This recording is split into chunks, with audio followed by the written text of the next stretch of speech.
Hey everyone, we're going to wait one more minute just to let people in. I'll tell you some jokes to start off your morning. Knock, knock.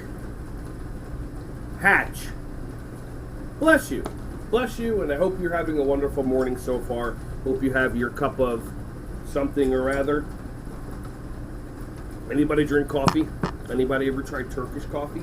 Me and my wife used to drink regular coffee all the time and have to put honey and all this different milks and oat milks and cashew milks in there just to have it taste good. So we're like, ew, black coffee is disgusting. Then we went to a Lebanese restaurant about 3 weeks ago and we had real good Turkish coffee and we're like, wow, and I haven't had to put milk into my coffee ever since. So just a wonderful thing. All right, let's get started. Everybody, what I want you to do is grab onto your hand just like this. Grab onto your wrist just like that and take a deep breath in.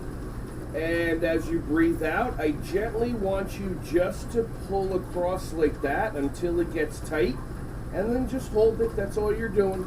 We're going to do just gentle stretching and having fun today, and that's all it's about. Start off your Saturday with just some gentle stretching.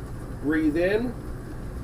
Breathe out, and now pull your wrist a little bit more. I know it's going to feel a little awkward. This is definitely a stretch that we don't do a lot, especially, now keep your hand on your wrist, but I'm going to show you some areas, especially like this area over here that doesn't really get to stretch as much. Like we do stretches like this, but how many of you are stretching? Try to pull over even more just like that. How many of you are feeling a stretch around your ribs, like all those muscles and all that meat and beef and the fascia, F-A-S-C-I-A, that's around the lungs and the ribs?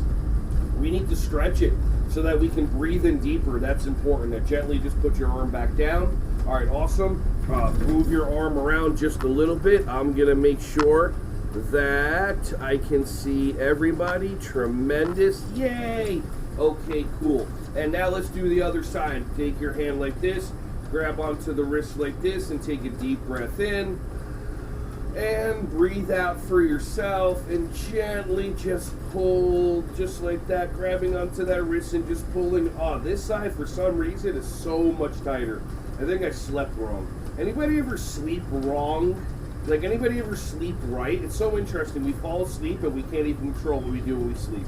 Breathe in, breathe out. Gently pull over just a little bit. We're not rushing anything. We could be here for another 30 seconds or a minute. This is the time for you to just breathe and love and enjoy and let people into the room. Awesome. Okay. And now one more time, take a deep breath in. And as you breathe in, I want you to fill up this space. Pretend, you know how your lungs, they fill up with air, but fill them up like a balloon. And fill that air up and breathe in and take 2 or 3 deep breaths. And as you breathe in, it's like you're blowing up a hot air balloon just with that side. And take one more breath in and one more breath out. Nice. And come back just like that. Okay, now check in with yourself. Wonderful. All right, take the deepest breath that you can. Try it. How many seconds? Okay, I got 8 seconds. Breathe out. Okay, cool. Now, what happens if you have your hands in the air like this and you try to take that breath? One more time. Take a deep breath in.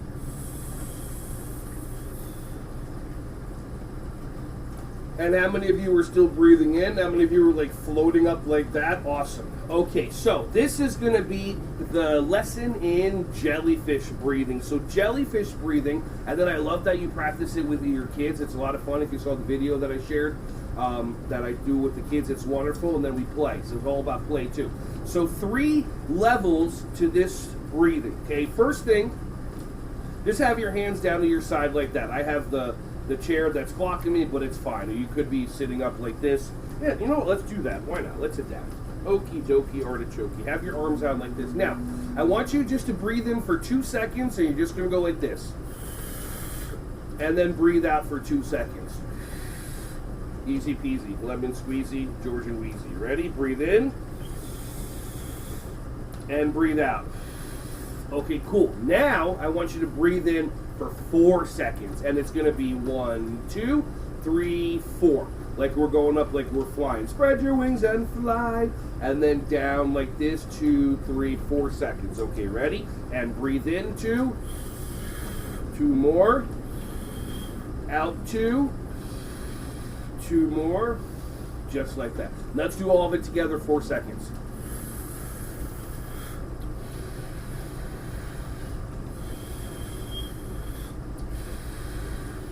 Awesome. Now, let's do the whole 6 seconds jellyfish breath. So pretend like you're out here, you're starting, and now we're going to be jellyfish, and you see jellyfish in the water, and they just flow, and they just float. Everybody just start flowing, start floating, moving your body around. This is just gentle moving for your spine. Maybe float this way, and feel the side of your body stretching and come back. And then maybe gently float this way and feel all the fascia and the muscle in your lower back and on your side, your obliques floating. Now take a deep breath in and lift your arms up all the way past like that. Make a nice little X. And now breathe out. Good. Breathe in. And breathe out. Okay, hi baby. Hi. I got my puppy here right in front of me. I don't know if you can see his face in here. Everyone say, hi, Einstein. Hi. He doesn't like it when you do this, but it's okay because he's a wonderful dog. Breathe in and breathe out. Ready? Breathe in. You're supposed to breathe in. Breathe in and breathe out. You're not a jellyfish? Okay, you're jelly. You're jelly because I'm giving attention to everybody else. Peanut butter jelly time. So now for 6 seconds, let's do it all together. So it's going to be like this.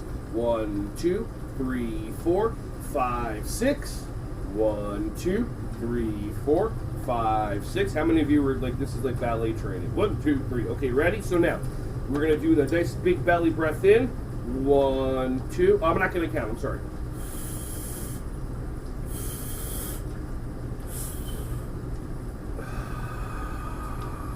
And let it all out at once. Ready? Let's do it again. 2-second intervals. Ready? Hi, baby. Set. Go.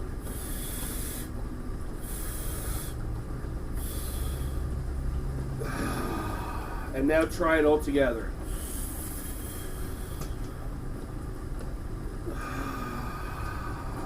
One more time, hands in front.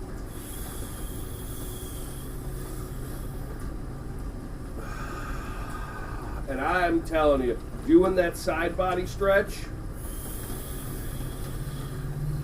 and feeling everything between my ribs and all those muscles stretching back and forth made such a huge difference. Okay, cool. That was jellyfish breathing. Yay! Grab a sip of something. Oh, it's getting a little humid. I'm just going to try to see if the camera's fixing it better, if that makes it clearer. Nope, not really. I just completely smudged the whole entire thing. Awesome sauce. Okay. Oh, it's all smudgy. Give me a second. You work in early childhood. You know how that works. Okay, cool. Chaos ensues. All right. Now, next thing we're going to do, I want you to avoid being the person that ever has like that hump neck type thing. Have you ever seen people like that they're walking around but their head is forward or they're slunched over? That doesn't benefit you, and the reason why this happens is because we spend a lot of time doing things that don't help our back and our posture. For example, like right now, pretend like you're texting. Some of you were texting on Facebook right now. But notice how when you do that, your shoulders move forward. You're driving. You don't drive with your shoulders back, you drive with your shoulders forward like this. When you're on your laptop, you're typing like this, your hands are forward. So if you notice this part over here, every single time you're doing any of that, especially if you text and you're like this, you're crunching this part, and that doesn't benefit you, and then this just elongates this area. So let's do a little activity. Hands in the air. Cool beans. Now drop them to the ground or wherever you are and look at your hands. And which way are your hands pointing? Okay, are your hands pointing backwards? Are your hands pointing down like this? Are they so tight? Are your hands pointing towards your inner thighs? Or are your hands pointing forward? I'll slide the camera down a little bit. Try it one more time. Let's move this down. There we go. Okay, cool. So hands up in the air and just let them drop. Okay, and mine are to the side. So now, what happens if, and let's say if I sit forward a little bit, I'm just waiting for the chair just to go flying out. That'll be more fun. Now, turn your palms forward. Now come bring it back. Turn your palms forward. And now bring it back. Okay, so what do you feel here? Right? Do you feel this part just opening up? Now, we can over-exaggerate. That's actually the next thing I want you to do. But for now, turn your palms forward and just notice this part just opens up. And that's it. And just hang out. This is probably very, very uncomfortable. Why? Because we're not used to this. But again, we're used to texting. We're used to driving. We're used to typing. But imagine if you turn your palms forward and then you feel this openness that's happening in your chest. And this morning is about opening this whole area so that you can breathe better. That's the important part. We just forget to breathe, and sometimes it's restrictive and it's hard to breathe. So now what I offer you is turn your palms forward and imagine that somebody took a pencil and put it in between your back, your shoulder blades. So if someone took a pencil, put it in your shoulder blades, now you don't want that pencil to leave, so you squeeze. Or just like if you take your finger and put it back there, try to crush your finger with your upper back. Let's do that a couple of times. So arms down like this, palms forward, ready, and squeeze back. 2, 3, 4, let it relax. One more time, turn your palms forward, squeeze back. 1, 2, 3, 4, relax. One more time. This time, squeeze as hard as you can for 4 seconds. Let's actually work those muscles so they get tight. So more times in life, you'll be walking around like this. You'll be more aware. Your head will be up, and then you won't have to worry about dropping your head just like that. All right, so one more time. Turn your palms forward and go like this and breathe in and breathe out and squeeze your back even more and breathe in and breathe out. Awesome sauce. Now, another thing that I've learned through my travels is there are ways to connect your body to have it work more efficiently and be more efficient. Drinking a lot of water will help make your body efficient. Again, looking at your water intake as like a prescription, like 4 bottles a day, that's a prescription given to you by somebody instead of you, because when you tell yourself to drink water, you don't do it. You know, the better amount of water you have in your body, the more weight your body can get rid of, the more your muscles work, the more your brain works, the more you can think. So all these different things are happening. So what I want you to do is just take your hands, put them together like this, and then lift your middle finger up like that. I'm not doing that for you guys. I'm doing it to the side, just like that.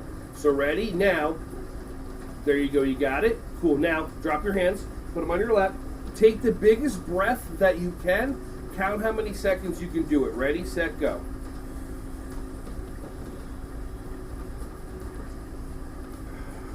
Okay, I did 8 seconds. One more time. Take the biggest breath that you can.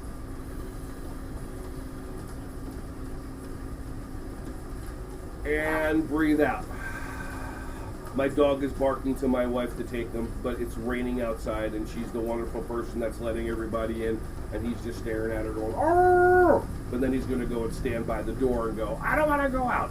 So it's just interesting. Now, put your hands together, middle fingers together, and now take the deepest breath that you can and count how many seconds you can do it. Ready, set, go.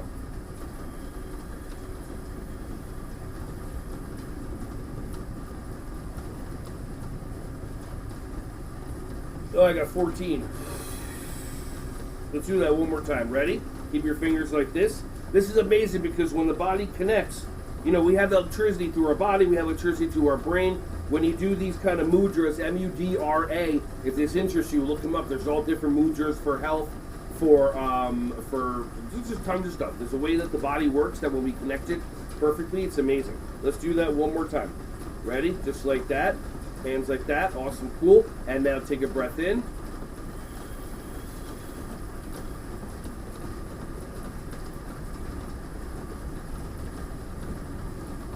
And breathe out. And now, just so that your brain, because it likes to be right and it likes to make others wrong, including me, which my brain does the same thing to other people as well. Now, however long you were able to take that breath before when you were doing this hand mudra, now try to take a breath again without doing it and see if you can. Ready, set, go.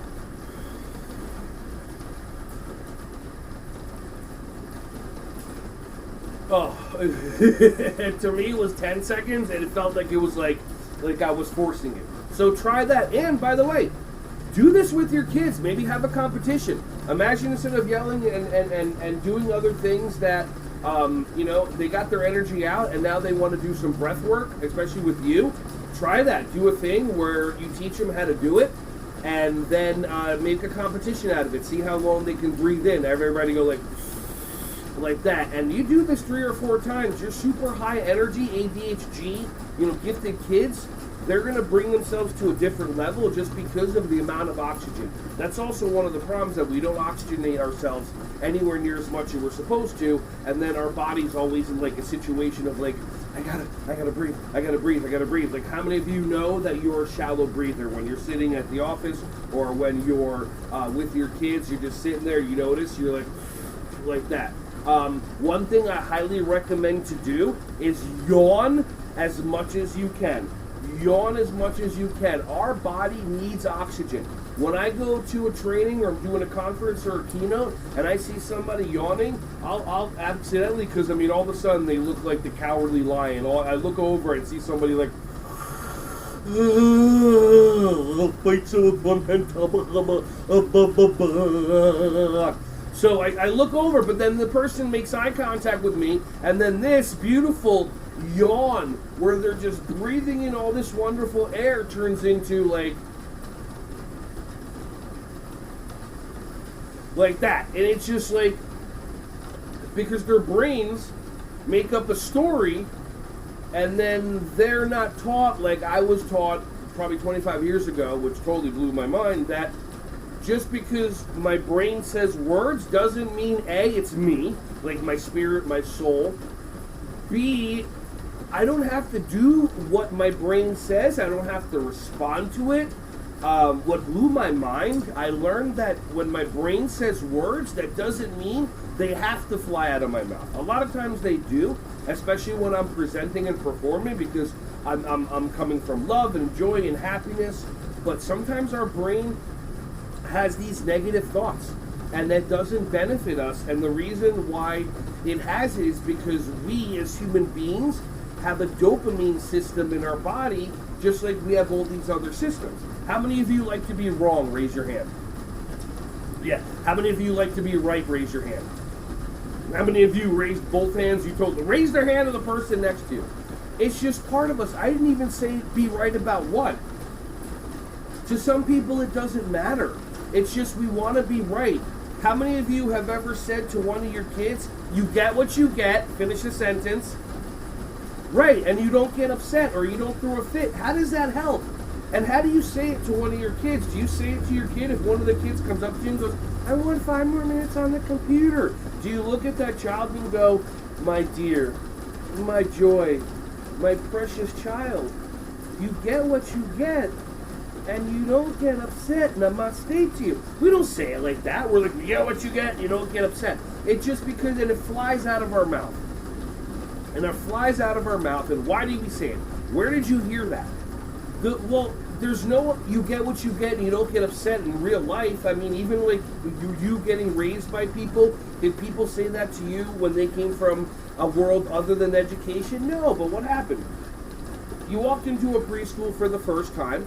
Half hour into it, somebody says to a child, you get what you get and you don't get upset. You hear another teacher say it in another room, so your brain, which is designed to assimilate and designed to become part of a group, and you want people to like you and you don't want to be judged, so then you'll find yourself maybe 10, 20 years ago when you first started, saying you get what you get and you don't get upset. And then you look over at the other teacher that's been there longer, just like a little kid look for acknowledgement, and the teacher's like, great job. Maybe that's not exactly how it happened, but now you say that to a kid. You get what you get and you don't get upset. You get what you get and you don't throw a fit. Imagine going out to dinner tonight and going to your favorite restaurant, all right? It's Saturday night. We're going to go out to dinner. Me and my wife love doing date night around 4 p.m., 5 p.m. That way, it's just like, we like the early bird.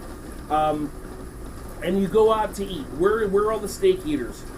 Where are all the pasta eaters? Where are all the vegans? When you came on, you would have announced it. It's okay, we know. Gotcha. Imagine going out to dinner and then the waiter brings everybody that was at your table exactly what they ordered, and you see people cutting up steak, and this lady's got Alfredo sauce, and then she mixes it with marinara sauce or carb and just has an amazing party. And then the waiter puts in front of you this sad plate, and in this sad little plate is a little square and a little square of tofu. And you look at that sad little plate, and you look at the waiter and you go, excuse me, this isn't what I ordered. And the waiter looks at you and goes, you get what you get and you don't get upset. How many of you are okay with that? How many of you will lose your mind? How many of you are like, I'm not paying for this. Well, let me speak to a manager. Yeah, that's me. How about the people pleasers in there? Come on, this is early childhood. We know we got people pleasers in there. The one that would sit there and their brain would just start saying words. And the words would be something like, well, I don't want to get this chef in trouble. I don't want to get the waiter in trouble. Maybe he misheard me. And you sit there and you watch your friends eat exactly what they ordered. And then you're eating a piece of tofu that you don't even want because your brain is talking at you and saying words to you. So what I offer you is a way to do a little brain hack. I call it a hacknique. It's like a brain hack technique type thing. So ask yourself this question. All right, I'm going to give you a question. And when I tell you the question, I want you just to ask yourself this question in your brain, and then let's see what happens. Okay, ready? I wonder what my next thought will be. I wonder what my next thought will be.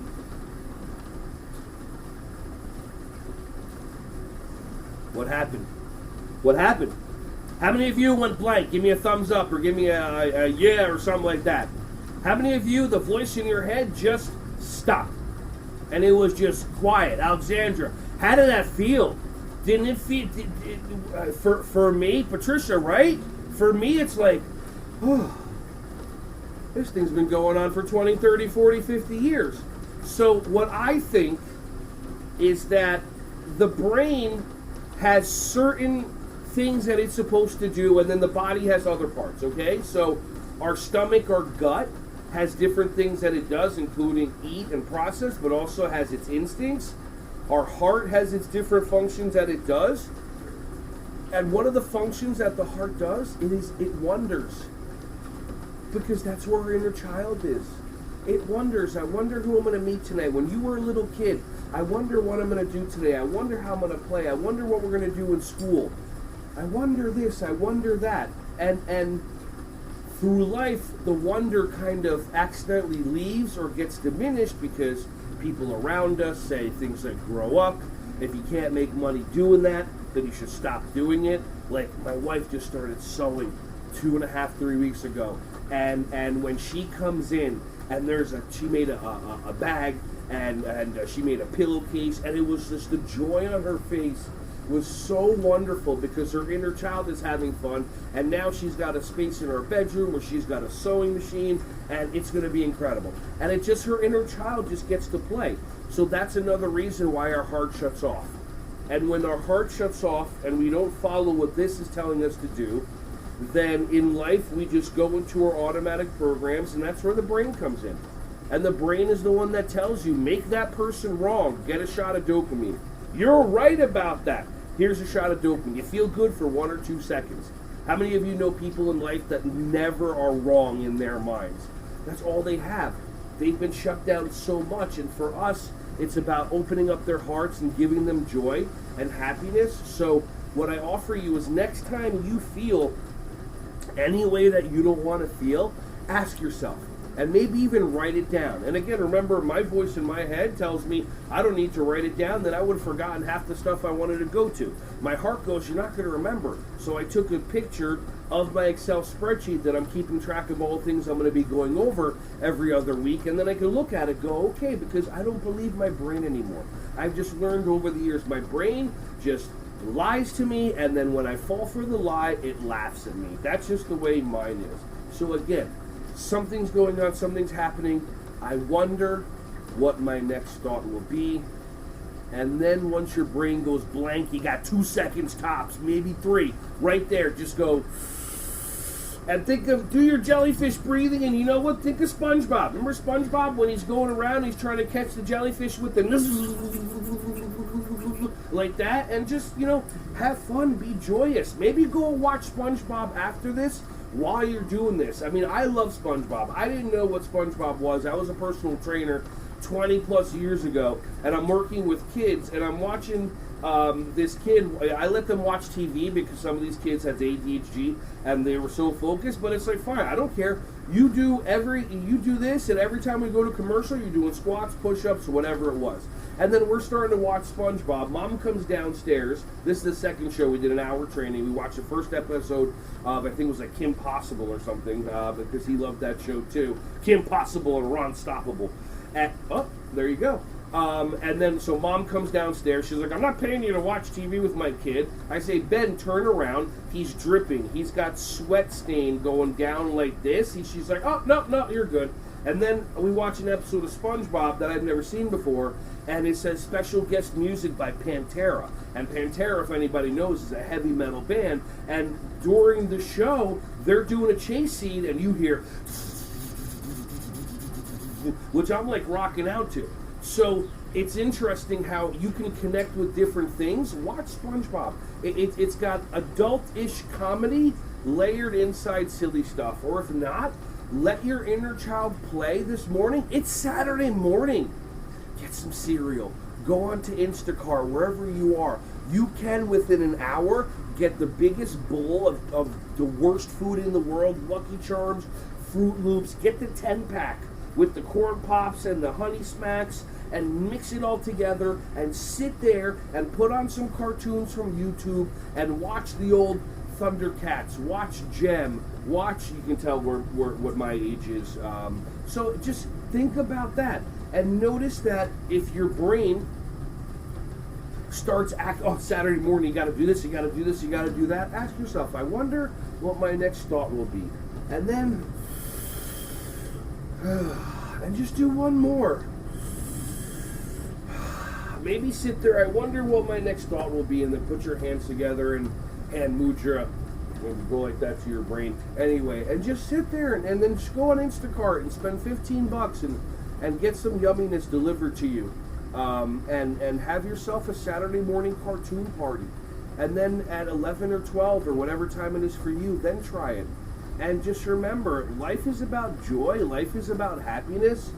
And I just want you to enjoy yourself and just breathe and have a wonderful, magical rest of your weekend.